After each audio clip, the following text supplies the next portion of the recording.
There's behind me. Who's just a bit. hello. Hello. How do Hello. I sound? Hi. We're just gonna keep doing that, huh? Hello. Hello. We never introduce ourselves. We should maybe think about doing that. Welcome to the Link Cable Podcast for Monday, February 5th, 2018. My name is Chris.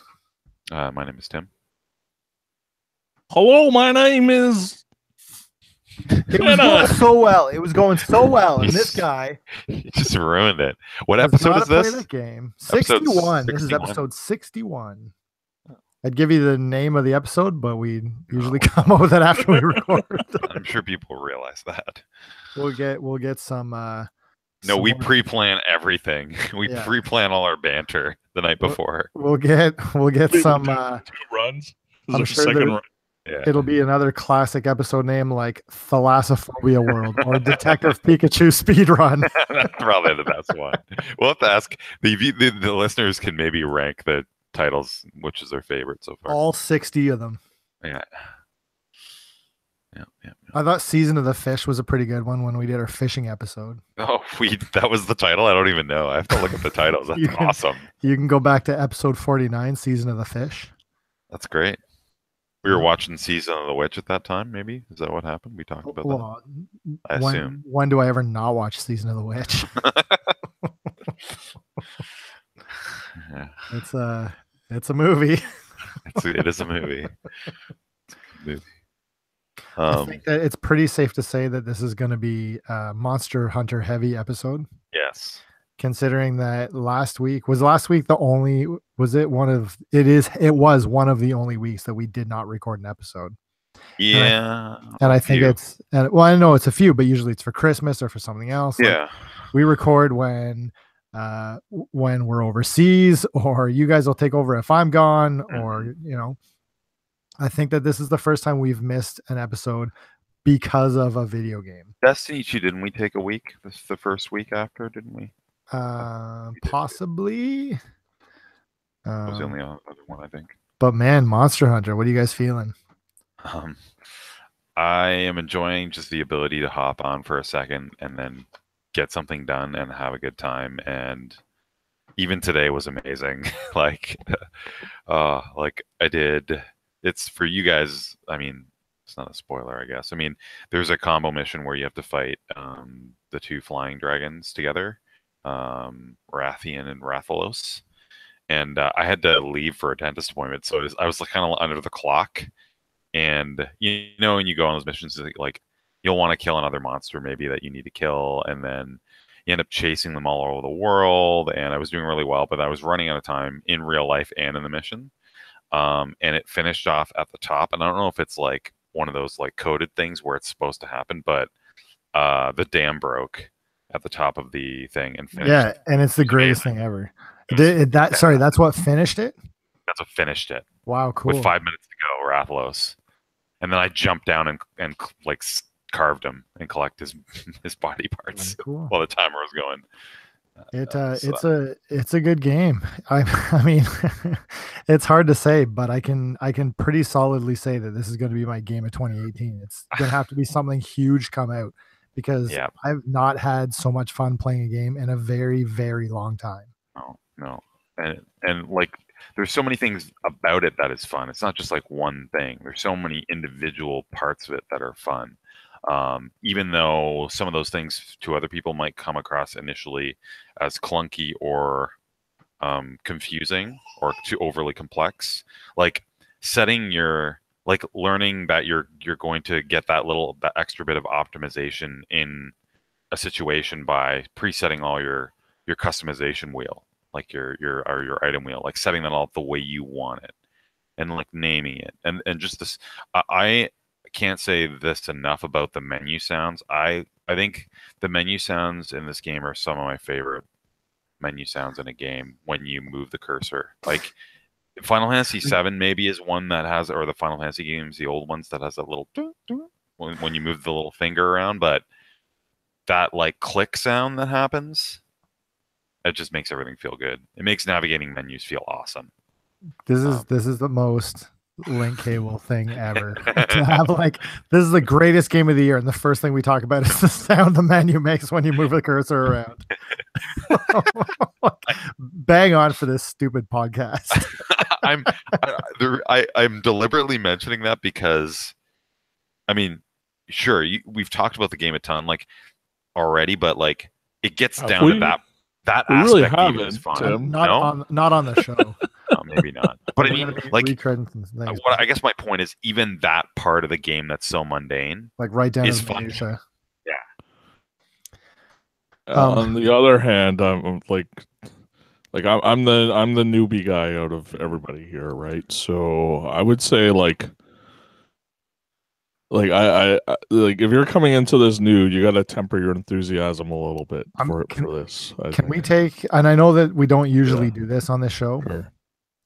But considering this is one of the only times where all three of us have played the game that we talk about, can we go through a little more structured and talk about specific things about the game and do a deep dive on this thing? Yep. So why don't we start with something simple? Why don't we start with graphics? What are you feeling about the look, about the aesthetic? Like not just the technical achievement, but the vibe that it's given off. How you guys feeling about that? So for me, overall design is something that's actually fair. I think really well done for what it's trying to invoke here. The amount of customization when you first jump into the game, from designing your character to your palico and all that stuff, is just it makes you feel like you're crafting your own person in the game, your own hunter and everything. And they seem to, for the most part, if you don't dick around too much, I think they do a good job of it, making all the characters kind of stitched together into the game fairly solidly. Like you don't ever feel like your guys cut out of place like in a Mass Effect or something like that. And that helps with the whole immersion of the experience, I feel. Can I say quickly, the palicos are it's like your cat companion that comes around with you. Yeah. So when you design your character, you get quite a bit of personal human customization, but you also, I would even say the palico is almost as important. Maybe not directly, but it's, I don't know.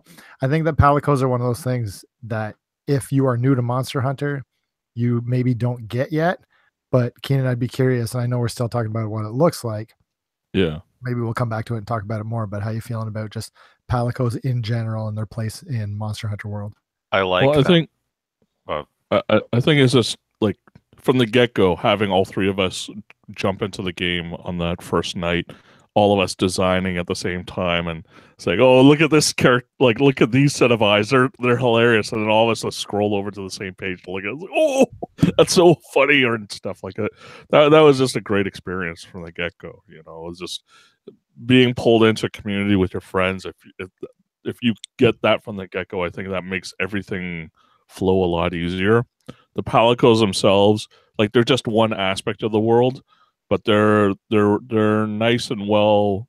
I would say, like, you feel happy seeing palicos around. The chef palicos, the ones and the cutscenes and all that stuff. They always bring a smile to your face, and I think that's the great thing about this game. It's not demure in its setting and how it's trying to present the world. It's a world of adventure. It's a world of different environments, of different habitats all together in one world. And there's a lot of moments where you just sit back and like are kind of amazed by the actual environments. And that's, I feel like, something really special about this game. They could have called the game Ecology World, I think. And it would have sold even more than this one did.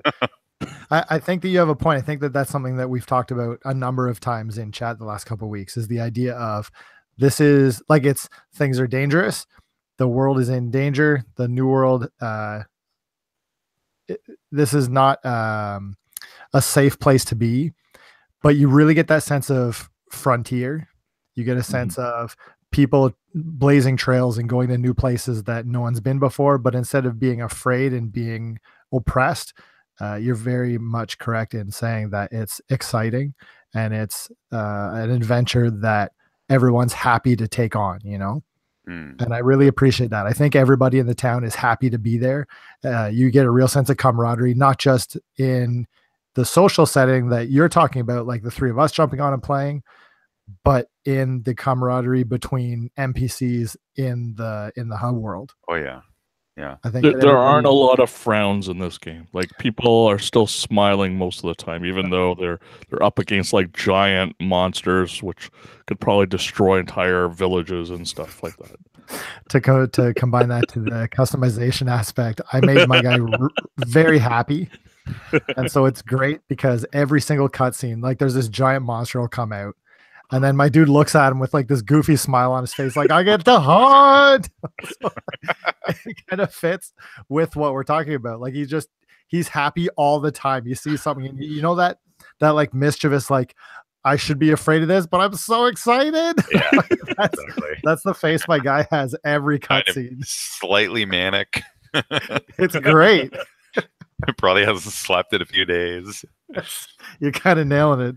It's pretty much exactly technically in the day-night cycle, you're probably not sleeping for at least a day when you go on some of those long hunts. Because so what you're saying is it matches my real life schedule in this game right now. Yeah, it's hard to pull yourself away. I just want to say on the topic of palicos, I've been enjoying seeing Chris's palico in my world a lot. Like, just I'll see your guy on a map and I'll be like, oh yeah, it's Chris's because it's in the friggin' same outfit all the time and it has a name. So I get a little kick out of that. my boy Cabbage. Yeah. So he helps me out. Cabbage is one smooth tail rider, man. He's a good dude. Oh, and I just finally unlocked fishing, which I'm looking forward to doing a little more on my trips. That's what I really like too. I mean, I didn't comment on the graphics. I mean, I should just say my bit as well. I mean, yeah, I don't think I'm really going to add much more to that. I like the area designs, right? Compared to the previous entries in the series, I think the area designs are much more complex and large, and I'm still learning the layouts. Like in the older games, you could learn the layouts a lot easier. Starting on Monster Hunter 4, I believe, was when they did the added verticality, or a lot of verticality, and so it started getting a little more complicated. But it was never super, like, you'd get the layouts pretty quickly. Like you'd know, oh, I got to go this way to get to this monster because he's flying to this spot. But right now, I'm actually relying on the tracking system. The scout flies. At first, it seemed like it would be annoying, but now you almost need them, eh? Yeah. Like maybe if I played it 100 hours, I would really start to get a good feel for those maps and just know, oh, okay, he's there on the map, so I've got to go this way. It's not always the most obvious route to get to a spot because there's height differences. Every corner in the game sort of shows you a new, interesting thing. It's just a joy to just run around in, even if you're not doing anything important. Like if you're just doing a gathering mission, it's just fun to like traverse the environment. And sliding is cool. That's a new thing. Sliding down slopes, swinging on the vines. There's a lot of and the weather. Like I played today and it was raining on that Rathalos Rathian mission for the first part of it. I like starting at night. Sometimes it used to be in the older games in the series, you would unlock the night versions, and it would be a different set of monsters that could be in that area of the night version of the map. But now it's all integrated, which I really like. Yeah, and it's so I have questions then. As like you guys have a little bit more experience. The verticality, is that new? Like that kind of.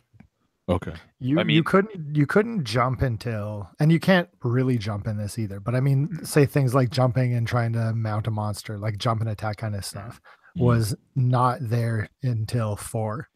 Which is the last, essentially the last one, right? Yeah. All right. And the old ones you had to load between areas, right? As well. That's right. That's new.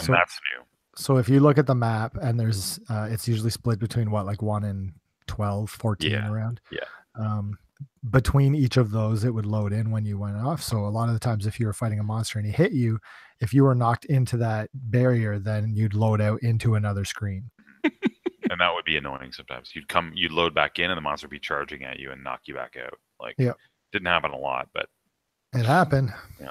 And actually, in this one, there's even more sub areas. I think in general, I think the maps in general have more little, and they're so well designed. Like, And so full of life. Like that's the yeah, thing that kills me. Like everywhere you look, like there's grass or there's like even if it's nothing that you can pick up, like there's greenery and vegetation just around.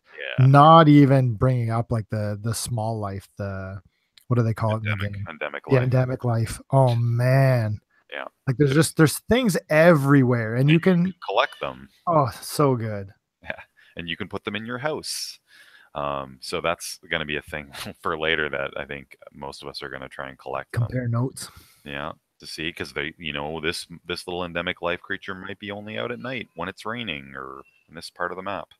Like I found a Hercule drome. I don't know if those are hard to find, but I found a spot where he was. And those are pretty hard to find. Those insects, like a little beetle. I like there's certain area subzones I really like. I really like that part with the in Ancient Forest with the kind of like a slope and there's a pool of water underneath and you can go up to the right around it. So it's like rocky and there's fish, those large fish creatures are swimming in the middle of the pool and there's a waterfall. That I love that spot. There's just I think everyone has their probably favorite areas, sub areas, which are really cool. Now you like everything? Yeah. Even the opening of the Ancient Forest, the plains with the water. Yeah. Yeah, it's good. So good.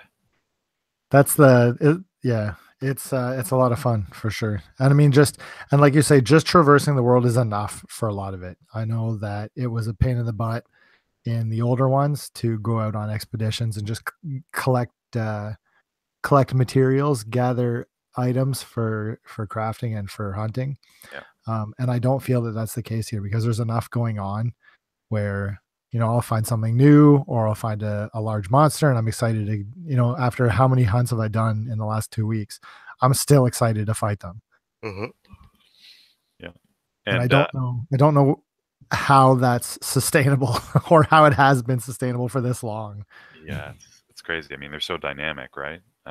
Their behaviors, and you're never really going to see the same thing twice too often. And even if you do, I mean, you've got other monsters that interfere with each other. The small monsters sometimes get in on the action. Like the other day, I was on the monster's back, and then a squad of smaller monsters started paralyzing it while I was like riding it. The Gyros, right? Yeah, the Gyros. It's just like, and they all have their own behaviors and what's Turf War is when they have special ones paired up where they have two monsters, and if they kind of meet each other, they interact in what's called a Turf War, and you get like a special animation about how one wrecks the other one. It's wrecking. Yeah. Like what Rathian picking up Anjanath and flying into the air and just dropping them from the sky. It's from a really high place on the map. So good. All pretty far. And then you just jump down after him and like slam him as he hits the ground. Yeah, with your weapon of choice. And I think that like it really is a world, right? Like it makes you feel like they're once again back to the whole ecology thing. Like everything is interacting with each other outside of you being there. Like it feels like that's happening, even though we there's probably some scripting there and stuff like that. But at the same time, it just makes you feel like you are a visitor there. You're not the all powerful thing necessarily, even though eventually you are going to be, I guess. I disagree. I disagree. Yeah, I don't agree. You never feel like you're overpowered. I mean, I shouldn't say that. If I go back and fight like a great what's it called in this one? Jagras, right? Great Jagras. I'll destroy him. Yeah.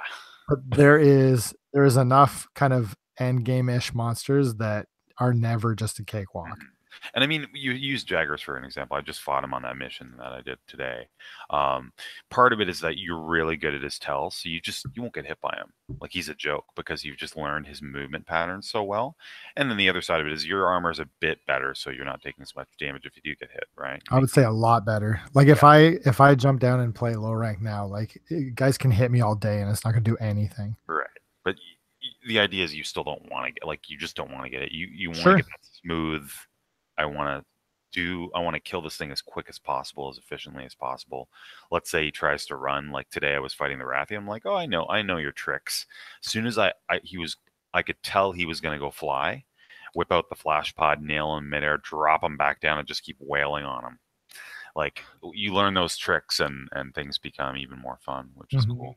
So to formally move into kind of like a gameplay a section, I think that goes back to what Keenan was saying earlier about feeling overwhelmed and feeling that it's a little janky or difficult to control or difficult to play. As you learn the monsters and as you learn your weapon, you get better, and then it flows, right? I've made hammer, and when I play with the hammer, I feel like like the old Bruce Lee flowing water thing, right? I feel like an artist when I'm using that hammer now, where if I switch to any other weapon, I have no idea what I'm doing. I feel like garbage because I'm not used to it. I don't have that skill, right? I know that I've heard a lot of people make comparisons to something like Dark Souls or Demon Souls, where it's not so much that your character gets stronger, you get better. Yeah. And I would say that comparison kind of works only in the sense of learning the enemies. Like, yeah, you know your moves too, but I feel like the moves have a little more richness in Monster Hunter than anything else. So it's, how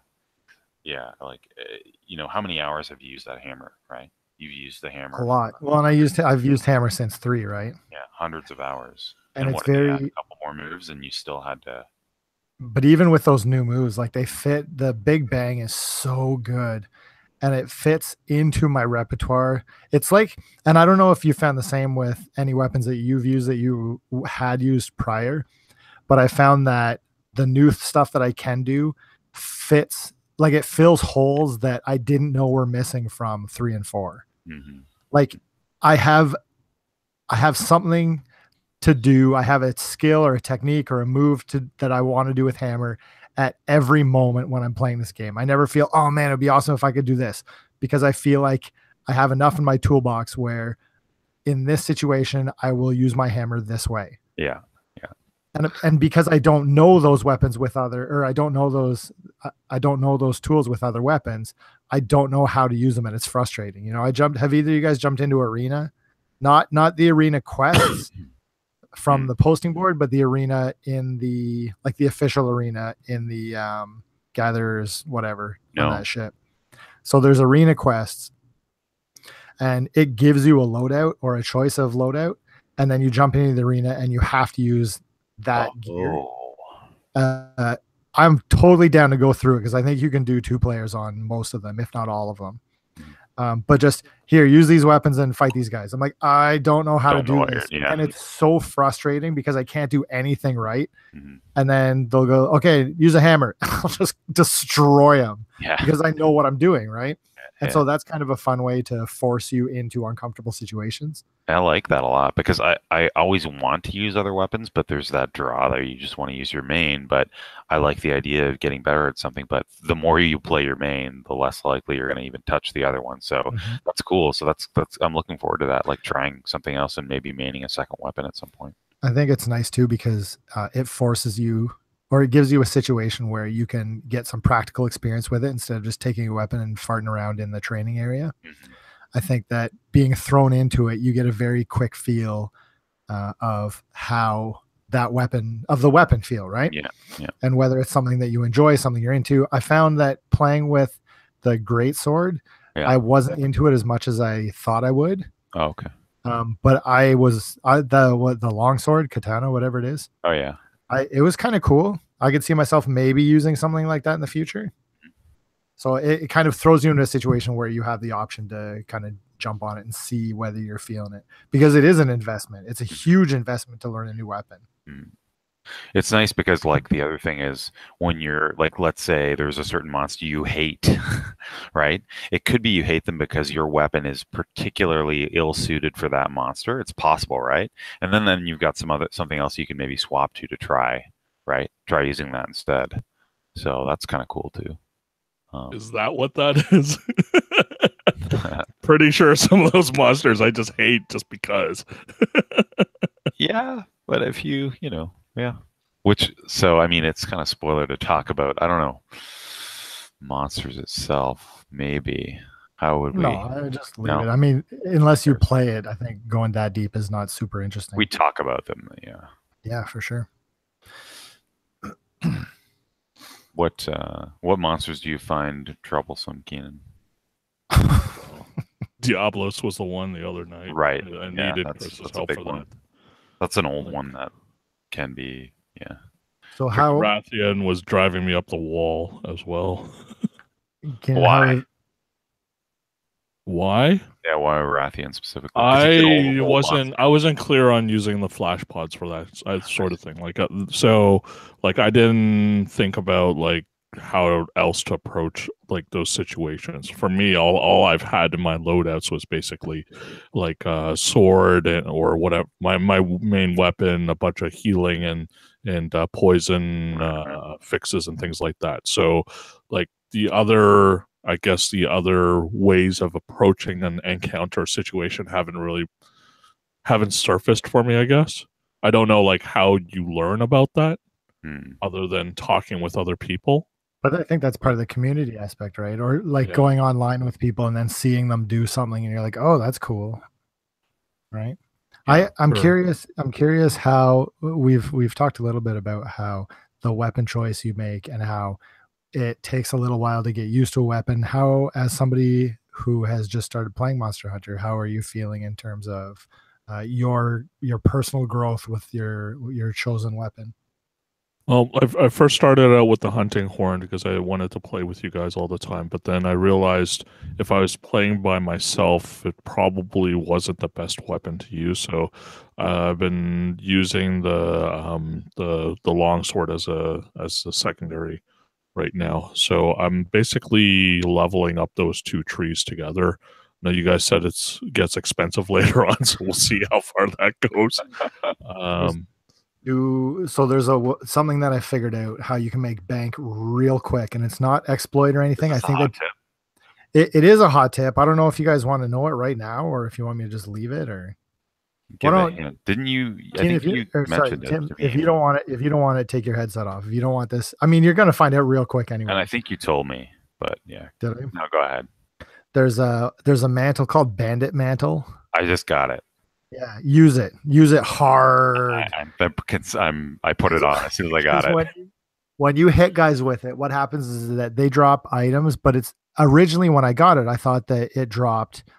What are the items called where you get research points for? Right. I thought you just got research points from it, and then I found a bunch of items in my inventory that were trade-in items. Or a trade-in item is something that's made for selling. Yes. And they're like thousands each. Like I'll come back from a hunt and sell a bunch of stuff and just make like 12,000 zenny. That's all I ever need to use now because Keenan, you're mentioning you're trying to upgrade different weapons at the same time. I'm doing the opposite where I'm doing every version of the charge blade simultaneously. So I have like 9 charge blades right now. And there's probably like 12 trees maybe that I can see. So it's getting expensive. Yeah. So, but yeah, it's fun. I like doing that. But how much is that of a help to you now, Chris? that's a thing. What you're telling me now. No, it's a huge help. Yeah, like you mean the Bandit Mantle? Well, I mean, like, yeah. At this point, like 12,000 it's not quite that much. It's enough, dude. It's like 12,000 per hunt, though. Like that adds up real quick. Real quick, yeah. I have no hesitation using that thing. That's cool. I'm excited about that. But yeah, I mean, like, if I didn't have you two guys around, like, would I ever, like, even playing with other people, I might not necessarily understand or see those kinds of things. Like, unless, I guess the thing that you have to do is keep playing, researching monsters by finding their tracks and stuff, and then going back to the encyclopedia to get more information about the monsters, which is also so fun. I didn't think I'd be into that as much as I am, but just filling out that research book is so good. Yeah, and I reference it constantly. Yeah, If I'm going so on a do hunt, I. I just quickly check what would be optimal. Do I need to change my weapon or my armor? Do I need to bring other consumables? Like they give you even hints, I'm sure, in there about how Yeah, some how monsters to fight react them. to different Absolutely, they do. consumables too, which is great. I have 2 hot tips to share. One is Tim's hot tip, and one is Chris's hot tip. And both of these things were like life changing for me. And didn't Austin have a hot tip as well? I don't remember. I think we were going to try to squeeze it out of him, and he did. But these are both Tim's hot tips. I don't know what my hot tip was. Both of these came from you. So 2 things I learned from you. The mantle is yours, man. Sure. Yeah. Okay. 2 things that I learned from Tim this week that completely changed the way that I play this game. One of them is that research guide you can check from your menu at any time. So I don't have to run back to the ecology researcher every single time I want to check. Okay, that's pretty useful. Yeah, because I was running down to him every time I wanted to check it. But you only have to go to him when you have like hit a new level up with a monster, and then that'll update your book. Sure. So if you hit options and go over 2 to the right, it's the first menu, so you can check anywhere. That's a huge one. The second one, which is even more life changing, is that at the loot screen when you beat a monster, you can hold X and it like auto loots everything. And so you don't have to keep pressing X to go through and hit them all, because there's a weird delay on it. Do you notice that? Like if you hammer on X, they don't all go in as quickly as if you just time it and hit X properly. Right. Where you can just hold it down and it'll just loot all of it. It's great. Yeah. You mean at the results screen, right? Yes. Now, after the hunt has closed and you guys are going back and showing you the results, and it shows you the loot that you get from there. Hold down X. And that's your hot one was interrupting.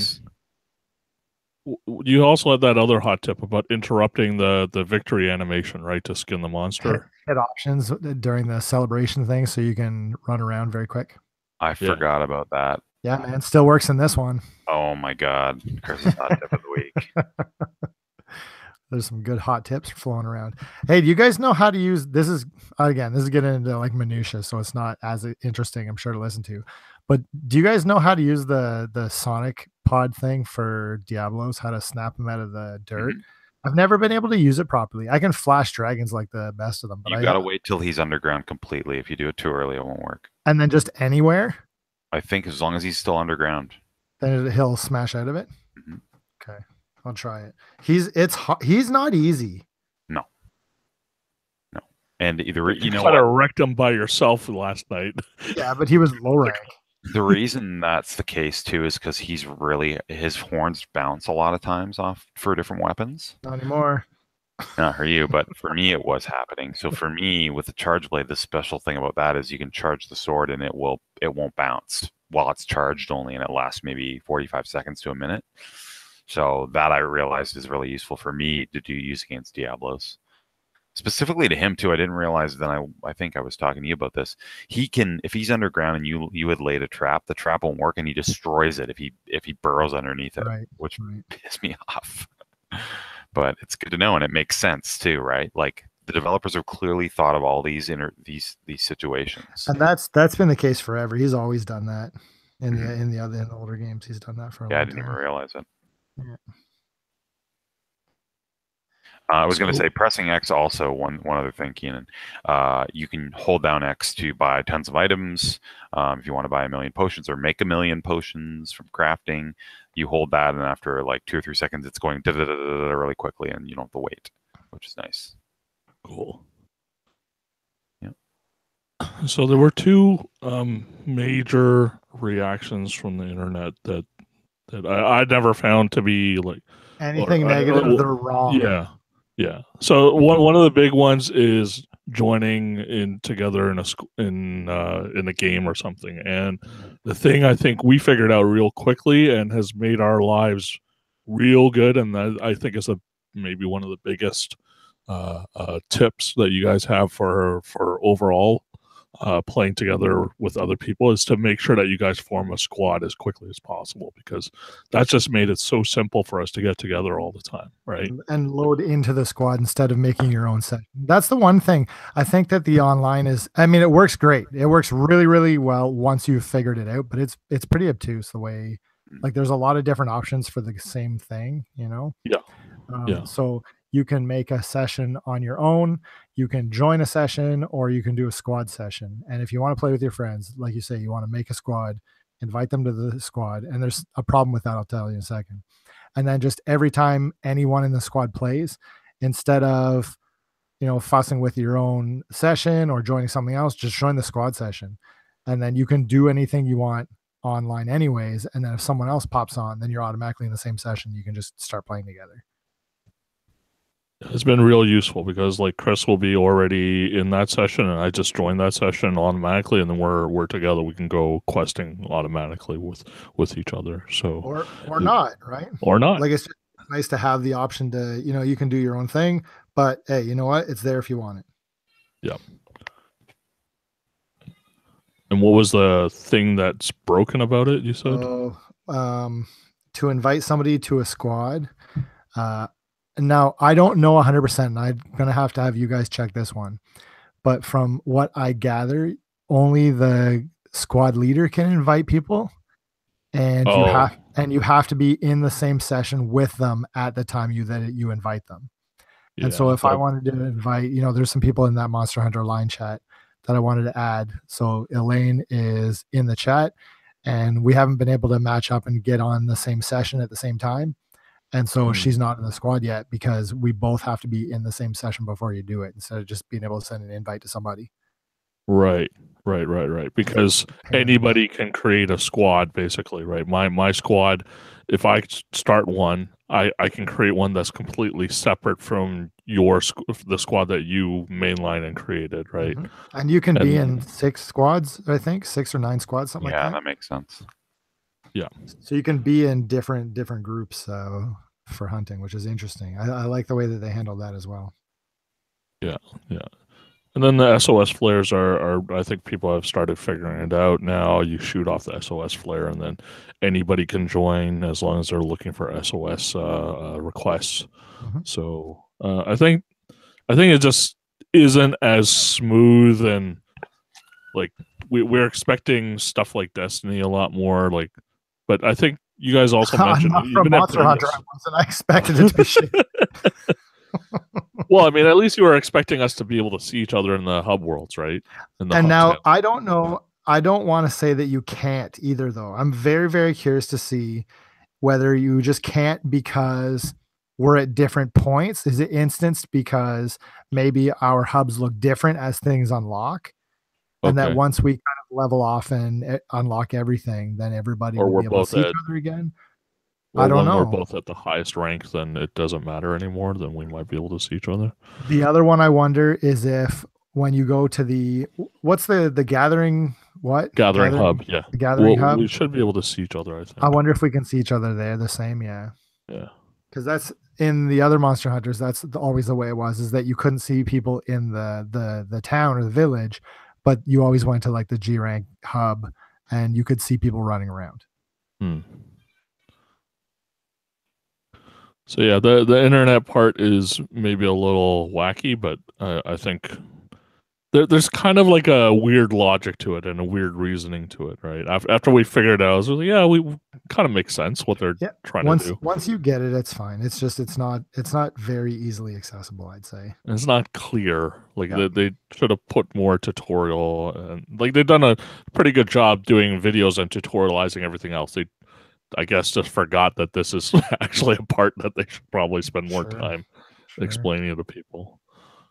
The other thing that some people were in a tizzy about is just like talking about how the way I guess that your skill set doesn't really expand in the game as you progress. Like some people have found themselves getting bored of their weapon. And if only there was some way to fix that. Yeah. Which is why I think like you guys who have more experience would be good to explain like like what you should do if you're feeling that. But like to me, I think it's pretty obvious. Like there are like other weapons where they kind of change a lot more characteristics as they get higher, I guess. Because with the coatings and ammo and stuff, but maybe that's not clear to everybody. Would you say that you're getting better with your weapon even now, like even still? Well, I don't know about the horn so much, right? Because it's just basically similar attacks and then learning songs, right? Is I guess the key for that. But the sword, yeah, I'm getting a better with knowing what attack to use when, because there's a lot of stepping in and stepping out, right? And Tim, despite being kind of a series vet, do you find that you're still learning how to do things with your weapons? Oh yes. Like, and even if it's, and I don't necessarily mean using like new skills or new moves that you can do with it. I mean, kind of you're finding different ways to use it. Well, I think here's the thing: is when people say that, this is I can safely say they probably haven't fought anything very difficult in the game yet, right? Because it's fine. Oh, I can just spam the same move over and over, and look at that, the monster dies. Yeah, see how that works later. See how that works in any old game, like from that's not modern, like I don't know, Mike Tyson's Punch Out. How many moves are in that? It's still a fun game because the complexity is not in how many moves you have; it's how you use them and what time, the timings you use them. People got to think of it more like a fighting game, less like a Japanese RPG where every character gets like all sorts of different new moves every so often that are flashy and do some damage, but don't ultimately feel that different from each other. Like, and isn't that what we talked about at the outset of the show? Like this is not a game where you get new skills and level ups and stuff. It's where you get better at those skills. Yes, you level up. That's right. Like I mean, most games do have that. I mean, you get, well, do they really? Actually, that's a good question. I don't think so. I don't think they do at all. Do modern games really have that difficulty curve that extends further and further? There are some, but I would argue no. In AAA games, probably not.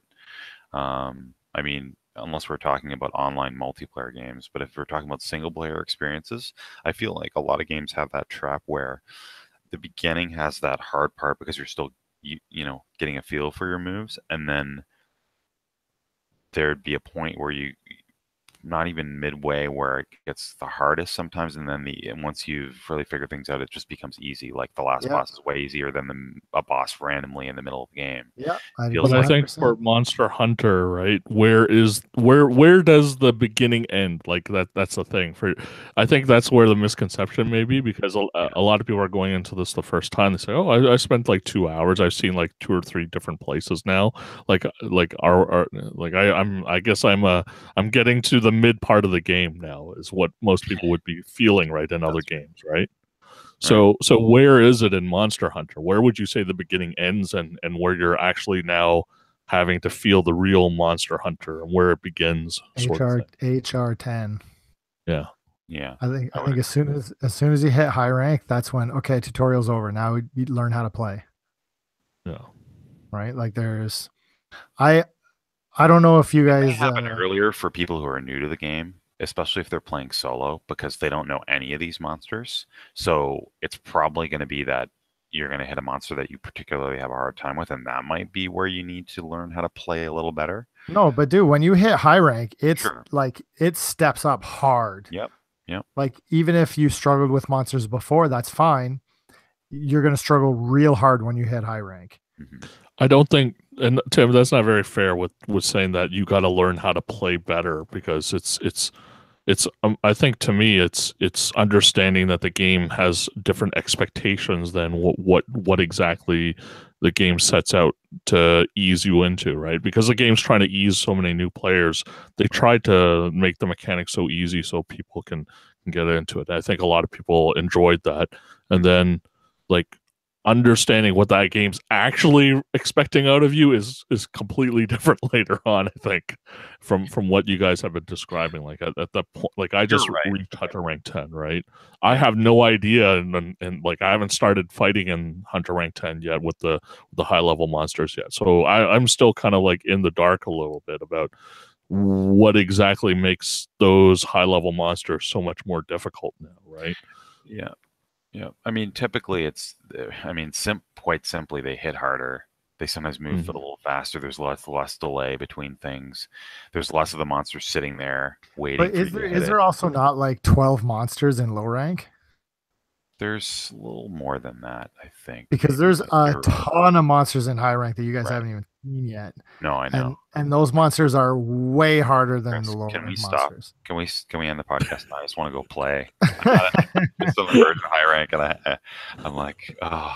There's so much to do when you hit it, though. It's so good. Yeah, it does. Yeah, I would agree. I mean, the game significantly opens up, and there's stuff that's left that you don't even have access to until that point. I think in terms of game mechanics. So, I think certain crafting options start to open up. And to be honest, that stuff happens again. Like so without any spoilers, there's some different caps, different stops for your character. The first one comes at HR 10 when you join high rank. There's a separate one at the end of the story of the set story, and then there's another one after that. And I won't tell you where that one comes, but I've had 3 different kind of stopping points where when you hit that point, the game opens up more, and you hit the next one, the game opens up more. And I think that I'm done with the opening parts, you know what I mean? Right. And for the amount of time I've put into it the past couple of weeks, like I just hit, I think 2 days ago, this weekend anyways, I hit that last one opened. Wow. And yeah, you must be putting I think I'm 30 hours maybe. It's already. Disgusting the amount of time I put in the last couple of weeks. Yeah, you put in do you have a measurement? He knows when he logs in. He sees it. Hey, you guys are hunter rank. Are you both hunter rank 10 now? 9. 9, and Kenan, you hit 10, right? Yeah, I haven't played since I hit it Saturday with you. I'm hunter rank 47. Chris has been playing with a lot of Japanese folks. Yeah, dude, I only play with Japanese people. There's nobody else on. It's crazy. Well, what did you say the other day about the Koreans? I would say no. I don't see Koreans anymore. I'm not kidding either. Now and again I'll see some European dude, usually from Germany, and I would say no joke, 90% of the people that I play with are Japanese right now. They sold a lot of copies. They sold a lot. It's doing so well, which is so good to see, and it reminds me of last year when Yakuza 0 sold a ton more than they expected, and Nier Automata sold a ton. Like, I love this new, early January, February Japanese, like, kind of niche game exploding trend. Like, let's do it every year. Yeah. Like, and how messed up. Look at it. We haven't even talked about Dragon Ball FighterZ. I bought that. I played it for a half hour, and it seems great, but I'm playing Monster Hunter. I haven't played it, but I've watched some of it, and it looks like anime. It's so cool. Yeah, and I would like to put more time into it, but Monster Hunter is that good. Yeah, and even Celeste, right? We both talked about playing Celeste is and it's so great. good. Yeah, but I haven't touched it except for maybe an hour, 45 minutes that I played it. Yeah, because of Monster Hunter. One thing that is a massive selling point for me in Monster Hunter. So say in Destiny, first one and the second one, because you have to log in, every time I put my system into sleep mode, it goes back to the title screen. You have lost connection with the game world. Kick back to the title screen, log back in, pick my character, get started on doing something. It takes a while to get going, right? Mm-hmm. Playing Monster Hunter, I put it into sleep mode, I pick it up, and I keep playing. Right? Like, it doesn't stop you. If I'm in the middle of a hunt and I get disconnected or there's a network error or something. Because I've found that you have to exit out to reconnect. Maybe I'm doing something wrong, because I left it in rest mode and then it screwed everything up where I had to I couldn't connect anything. No, so you just connect to the session again. How do you do that? Go to the board and just say online, whatever. No, you don't have to do anything. You just go back to there and just. I'm never gonna. Okay. Yeah. It told you that, I think, one time after. Yeah. And it's. Right. I mean, even if you're on a hunt, right? That's all I'm ever gonna do. You're never gonna see my PS4 off. That's right. And so, do you know that every time you're on a hunt, I was fighting somebody the other day, and it got right down to the wire. Like, we had him in critical, and it was going great. And then I must have disconnected because everybody else, like, there was a network error. Everyone else got kicked out. And instead of as it would happen in previous games. I think maybe I'm wrong. You keep going. Like they drop out and then you finish the monster by yourself. No harm. Like it's so good when you get disconnected and nothing happens. You just continue playing. Yeah, it's it's so good. You know, it says something about the game when I start looking at the DLC already to see if there's anything I want. Yeah, what can I buy? Unfortunately, spend more money. Yeah, unfortunately, there's no dynamic theme. I think the dynamic theme's for maybe for the one you have, or it's for the special PS4. I'm sure they'll have it available later for everybody. But it's terrible. You don't want this one. It's awful. But does it have the menu sounds? No, all it is it's the same thing. That's all I want, Chris. The dynamic part is the background changes pictures. Do you know why? Because I had the Monster Hunter 3DS, and it had a Monster Hunter theme for the 3DS menu that had those sounds. I want that for PS4. Was that the one with weapons? I don't know. Maybe it had all the icons and the iconography. Yeah, like that. We even talked about that. Monster Hunter's iconography for all the monsters and the the menus. It's just top notch, and it's always been that way. But I mean, most people, maybe people that are listening, don't even know that. But like, there are icons for everything, and it's used very effectively. So you get at a glance, you get a lot of information just from that, and it's very cohesive. And so much so that it bothers me every time I log in and see your friggin' hammer icon. Yeah. I can't get that. I want the Charge Blade one. You said that only came with the limited whatever edition. The special edition one. I'm sure they'll let you buy them later. That even happened with the Undertale special theme. Like a few months down the road, everyone was able to buy it. But it's just usually for a little while at the beginning. So, yeah. But I didn't buy anything yet. Just downloaded some of the free stuff. I looked at the $20 like pack with the armor and some emotes, and I was like, no, not yet.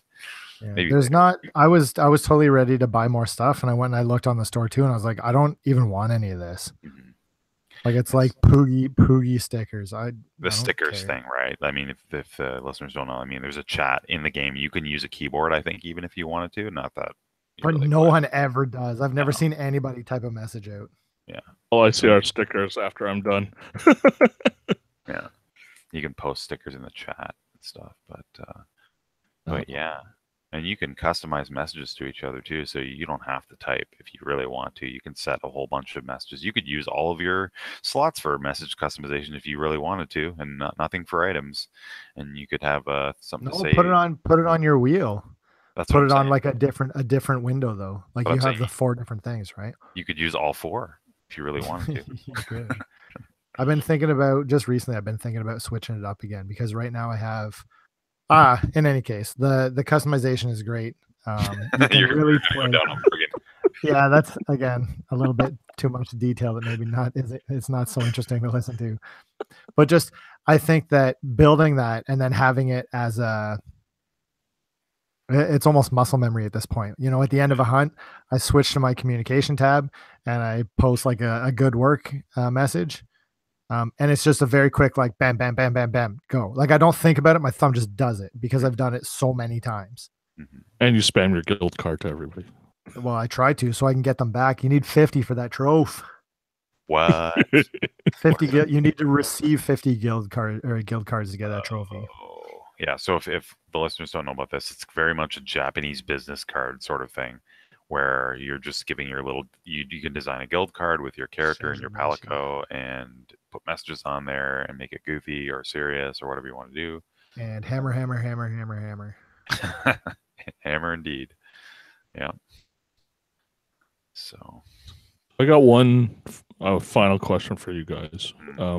Since you're veterans, is there anything that's missing in this game from the previous ones? Like, it's perfect. There were a lot of people who are not like too happy with the change in art style. Are you guys okay with that now? And that it's better. What's the change that people are upset about? Yeah. But you remember the initial reaction, right? When they first saw this trailer and everything, everyone's like, "What? Why does it look so weird?" and stuff like that, right? But I think after spending time with it, and I think I had a similar reaction. I was kind of, I don't know, like the scout flies and the swinging around. Like I felt it was too mobile.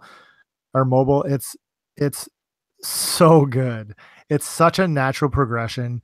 between this is Monster Hunter as it traditionally has been, and this is something new that we're doing to move into modern generations. It feels perfect. It rides that line so well. I don't feel like anything's missing. I feel like there's enough new that it's exciting. Like I really have almost nothing negative to say about it. Mm-hmm. Like, and you won't. The for me, like, you're gonna laugh when I say this, but like, the I'll one laugh thing when you say anything. the one thing that I actually really liked was the swimming monsters in Monster Hunter 3. I liked that, Fuck, it's gross. and not a lot of people liked it. I So did fair enough. not. So I wouldn't mind if they couldn't really add it in this probably, but anyway, yeah, it's too complicated. But you used to fight monsters underwater. That was number 3's gimmick, and on land. So a lot of the fights were underwater and on land, and I thought that was cool. But another time, another place. Yeah, the game's Hopefully never perfect. again. I want a Monster Man. Hunter that includes everything, all the monsters It's that exciting ever though. happened. Yeah. It's very exciting to say like this game is perfect. Like, and I know it's hyperbole to say it's perfect, Yeah. but it's very, very, very good. Very compelling. Yeah, if anyone out there has given it a shot in the past and didn't really stick with it enough, like listen to our words and consider that maybe you did not get into the real Monster Hunter. That's not Just a fair. little taste of it, and you No, I think it's totally fair. I know that there's a lot of people that have tried to get into Monster Hunter in the past and haven't been able to. Like, this is your doorway in. this is the one. Yeah. Like, I mean, I don't think it's fair to say like those old games. Like, to be honest, the improvements that they made in this game are make it easier for those people to get in, but it's benefits for everybody. There wasn't yeah, any no, for reason for No, it to be so Esoteric. rough before, right? Other than they wanted to have it on the highest selling platform at the time and have as many copies sell out to people with 3DS and Vitas, and that's gonna put some restrictions on what you can do. And now I don't think it's even just that though, Keenan. I think it's like a mechanical issue. Like, it's something that right.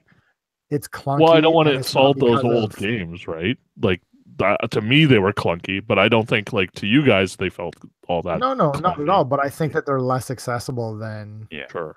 than a lot of games are, and I don't think that Yeah. that's a matter of them being bad games. I think it's just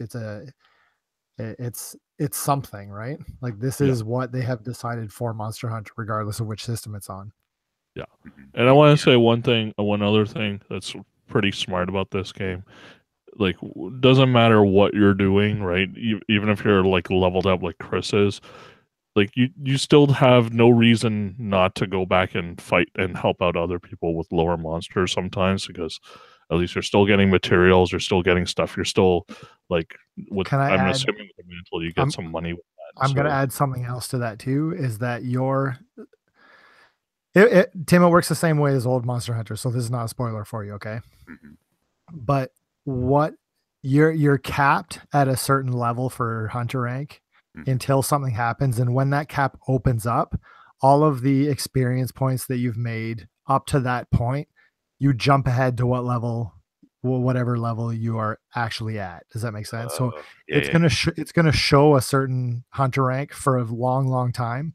Mm-hmm. And it's going to look like you're not making progress, but there's a hidden counter where you're gaining experience. Right. And then when that counter breaks, it jumps you ahead to whatever level you are at. And so even now, if I go back and hunt with you guys, I'm still getting experience towards my Hunter rank going up. Nice. So it's like you say, it's the money, it's the materials, it's the experience for Hunter rank. Like Ken says, there's really no reason not to, which makes it a lot of fun, right? It's just fun to fight monsters with different people with different weapons, different styles. Like, it's just like working together and so varied. Yeah. You never it's really feel nice community. It's not toxic. It's like once again, like the atmosphere is great. Like I would say like after like all the. You know what really got to me about Destiny, like after all this time, like I actually didn't have much problem with the game. It's just the complaining, everybody not being happy, it just pulls you down when you're playing Destiny 2 with other people.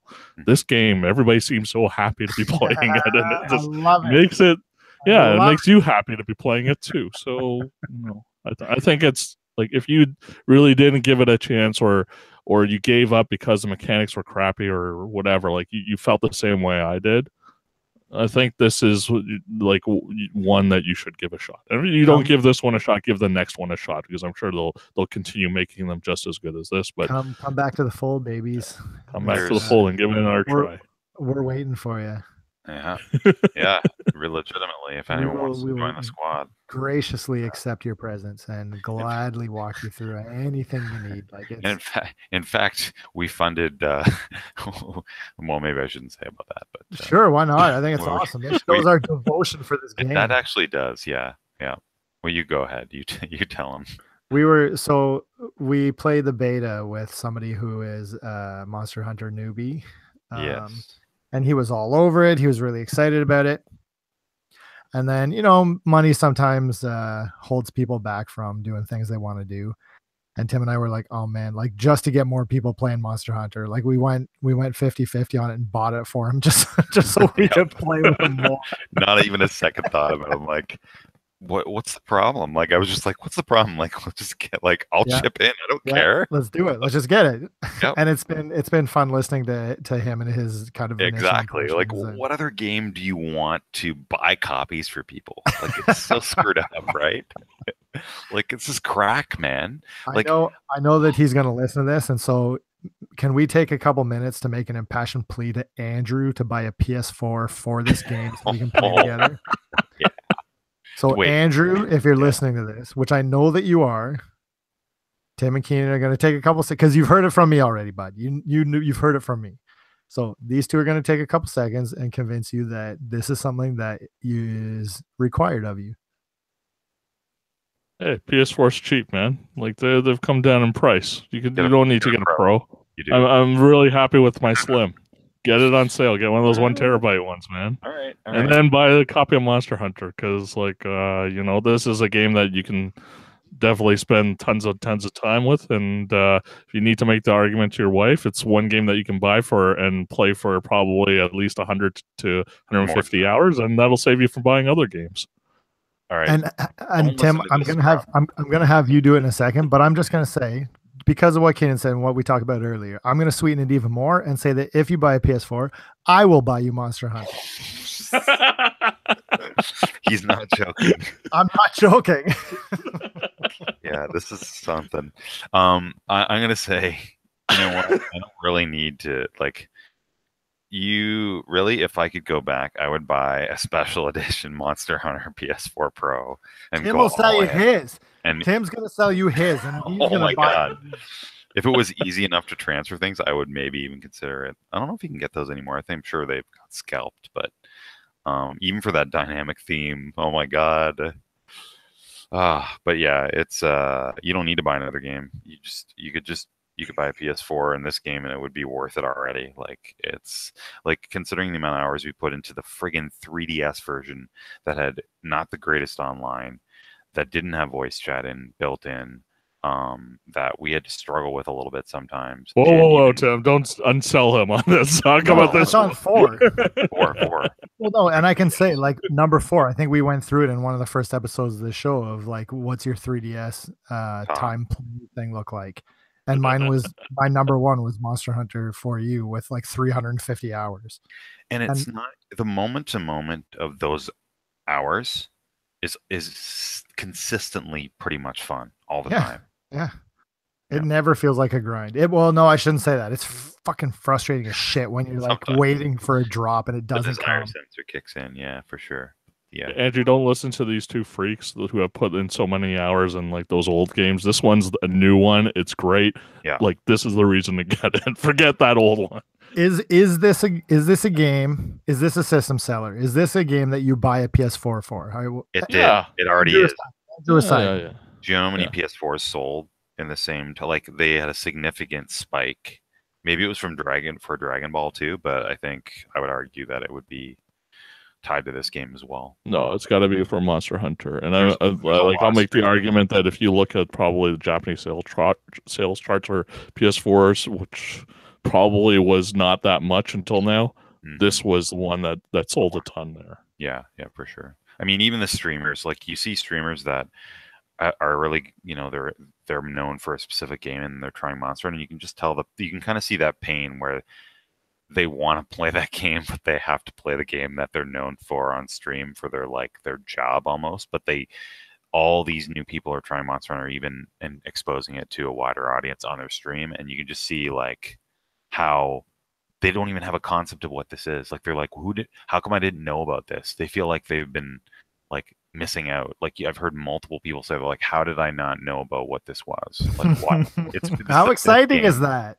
This is the How fifth exciting game is and that? no one knows. In video games, how exciting is it that we have a game that, oh, man, and I don't even want to say that. I want to say that like this year and last year, there's been a lot of games come out that video games are exciting again. Like I think for a little while we went through a little, yeah, okay, I've seen this. It's fine. It's all right. But there are a lot of games coming out that are doing it. It's just no game has done it to this degree in a very, very long time, in my opinion. As a fifth game in the series to be doing this, like Mhm. what an achievement, right? Yeah. Like they're just getting better and better at it, and it's not stagnating like a lot of series tend to do once they get this far out. So yeah, You quite guys, exciting.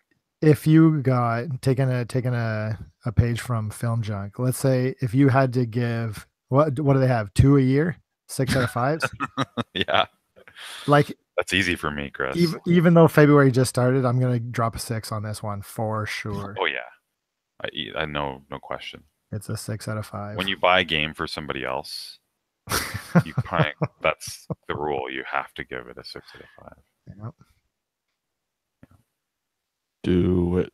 You guys, Do it. you want to go play some? You want to go play some Monster Hunter?